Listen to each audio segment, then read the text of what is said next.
Do you want to be like my friend Smokey here and be the MVP bringing home the chicken dinners for your squad family? Stay tuned. We'll show you some more tips and tricks on how to outflank, outsmart, outthink, and outplay your enemies. Is it right there?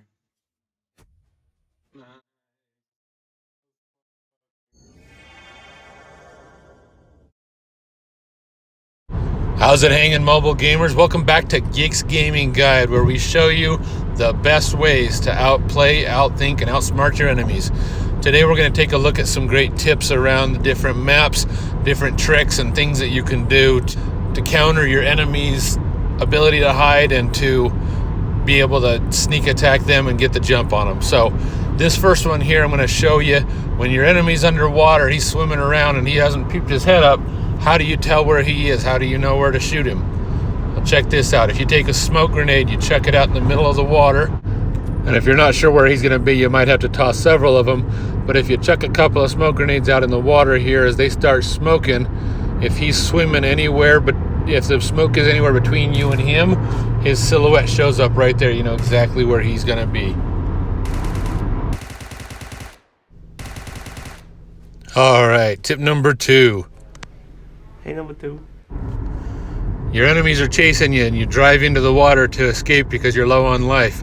Instead of getting out and letting them hit you as you're vulnerable in the water, if you get in the passenger seat, you can actually use throwables while you're underwater.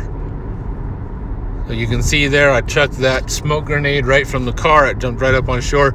If that had been a molly or a frag, I could have killed my enemy. Tip number 3, the caves down here on Sandhawk. A lot of people know that there's an entrance on the front and an entrance on the top. Almost everybody knows that. What a lot of people don't realize, first of all, most people tend to use that big circle at the top as a place to ambush, which is fine, but everybody going inside knows that somebody's going to do that, so they watch for it. The other thing that people may not know is that if you have cleared everybody, you're up there at the top of that circle, you can actually just jump straight down into the water and you won't get hurt. You can just surface and start looting. If you land from a high height, doesn't matter how high it is, if you're landing in water, it doesn't hurt you. So this, however, most people I've found don't seem to know about. There is a back entrance into these caves. If you land to the south of the caves, there's a couple of little huts and a couple of piers next to those huts. You can get some decent loot there. I almost always find an AR and or a sniper.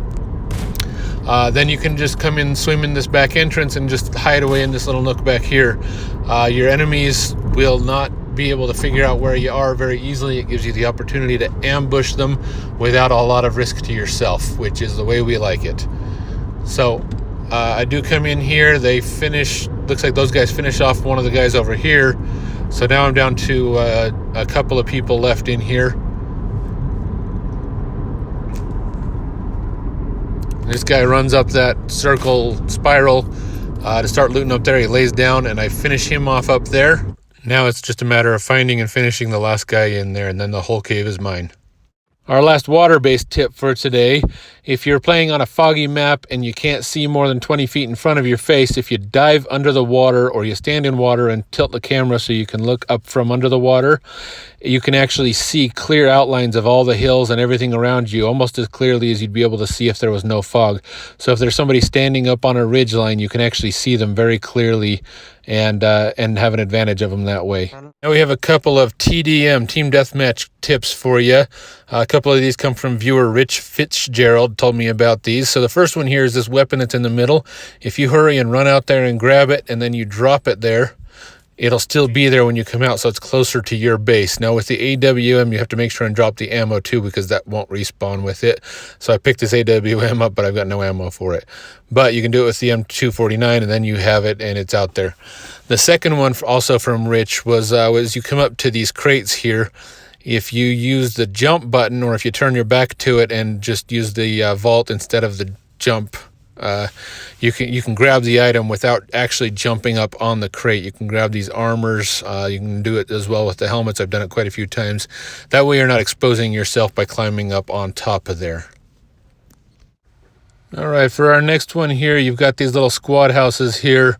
They are all over the Exzel map. These particular ones are in the training mode just because it was easier to do it here than on a real match. But if you park your car up real tight against this boarded up window, and it has to be like really snug touching it like that, then if you park it up real close like that, if it's not touching, this won't work. But if you park it up real close like that, you can come in here. So if somebody is ambushing you and you need a quick getaway, rather than trying to run out and find your car out in the open, you can actually just jump right through the window here.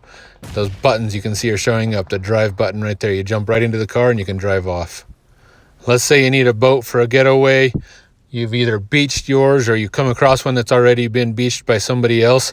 If you take a car and you just push it right like that, you can push it right back out into the water. And then it's perfectly drivable again. Now your car's stuck in the water though, so be careful there. For our last tip here, if you are trying to get up a hill, stairs, anything you've got to climb up, if you want to get up a lot faster, when you run toward it, if you'll watch, the guy on the right does a normal climb. The guy on the left's going to do the trick here. If you twist your camera to the side, but you keep your guy running straight, he gets up a lot faster. All right, well, thanks for watching. Be sure to smash the like button and leave a comment telling me which tip you found to be most useful. Thanks for watching. As always, may you see your enemies first, and may your shot be their last.